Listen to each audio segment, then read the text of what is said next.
सुप्रभात।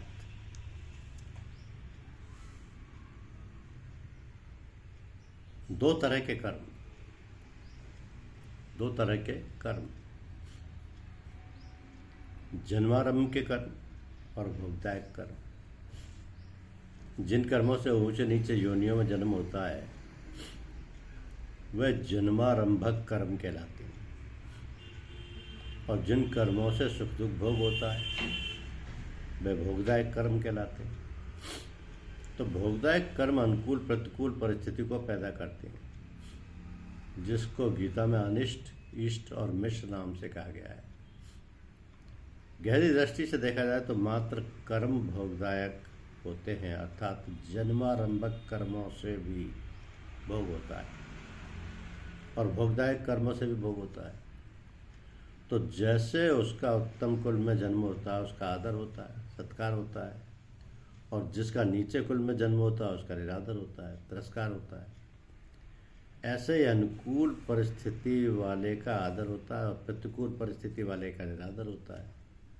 तात्पर्य यह है कि आदर और निरादर से भोग तो जन्मारंभ तक, तो जन्मारंभक और भोगदायक दोनों कर्मों का होता है, परंतु जन्मारंभक कर्मों से जो जन्म होता है उसमें आदर निरादर भोग गौण होता है, क्योंकि आदर निरादर कभी कभी हुआ करते हैं, हरदम नहीं हुआ करते। और भोगदायक कर्मों से भी जो अनुकूल प्रतिकूल परिस्थिति आती है उसमें परिस्थिति का भोग मुख्य होता है, क्योंकि परिस्थिति हरदम आती रहती है।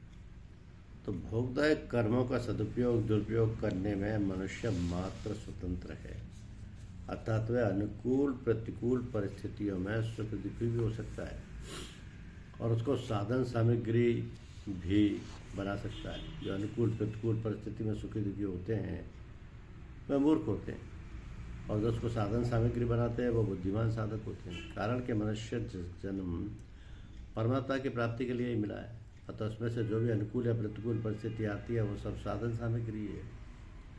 तो अनुकूल प्रतिकूल परिस्थिति को साधन सामग्री बनाना क्या है? अनुकूल परिस्थिति आ जाए तो उसको दूसरों के सेवा में, दूसरों के सुख आराम में लगा दें, और प्रतिकूल परिस्थिति आ जाए तो सुख की इच्छा का त्याग कर दें। दूसरों की सेवा करना और सुखों की ईश्वर के त्याग करना, ये दोनों साधन है। शास्त्र मानता है कि पुण्यों की अधिकता होने से जीव स्वर्ग में जाता है और पापों की अधिकता होने से नरकों में जाता है, तब पुण्य पाप समान होने से मनुष्य बनता है। इस दृष्टि से किसी भी वर्ण आश्रम देश वेश आदि का कोई भी मनुष्य सर्वथा पुण्यात्मा या पापात्मा नहीं हो सकता। तो पुण्य पाप समान होने पर जो मनुष्य बनता है उसमें भी अगर देखा जाए तो पुण्य पापों का तारतम्य रहता है, अर्थात किसी के पुण्य अधिक होते हैं, किसी के पाप अधिक होते हैं। ऐसे ही गुणों का विभाग है। कुल मिलाकर सत्य गुण की प्रधानता वाले ऊर्ध्वलोक में जाते हैं, रजोगुण की प्रधानता वाले मध्य लोक अर्थात मनुष्य लोक में जाते हैं, और तमोगुण की प्रधानता वाले अधोगति में जाते हैं। इन तीनों में भी गुणों के तारतम्य से अनेक तरह के भेद हैं। धन्यवाद।